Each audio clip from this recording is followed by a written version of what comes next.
বাংলাদেশের বৈষম্য বিরোধী ছাত্র আন্দোলনের হাওয়া যেন পাকিস্তানেও বহমান।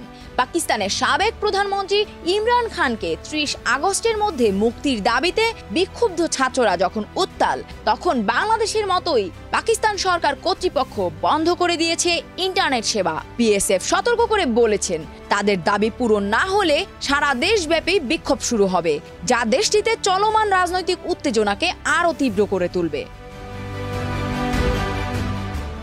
পাকিস্তান জুড়ে ইন্টারনেট ব্যবহারে বিঘ্নের মুখে পড়ছে ব্যবহারকারীরা। কোথাও ইন্টারনেট বন্ধ, আবার কোথাও খোলা থাকলেও গতি বেশ কম। বিষয়টি নিয়ে ইন্টারনেট সংযোগ সরবরাহকারীরা কিছুই বলতে পারছে না। মুখে কুলু পেটেছে নিয়ন্ত্রক সংস্থা পাকিস্তান টেলিকমিউনিকেশন অথরিটি। নেটিজেনদের অভিযোগ, সামাজিক যোগাযোগ মাধ্যম ব্যবহারে বিঘ্ন ঘটানোর মাধ্যমে সরকার শুধু যোগাযোগে ব্যাঘাত ঘটাচ্ছে না, বরং মৌলিক অধিকার লঙ্ঘন করছে। সেই সঙ্গে বহির্বিশ্বে ভাবমূর্তি লঙ্ঘিত হচ্ছে। ইন্টারনেট সংযোগ ব্যাহত হওয়ার বিষয়ে পিটিএর সঙ্গে যোগাযোগ করা হলেও কোনো প্রতিক্রিয়া পাওয়া যায়নি।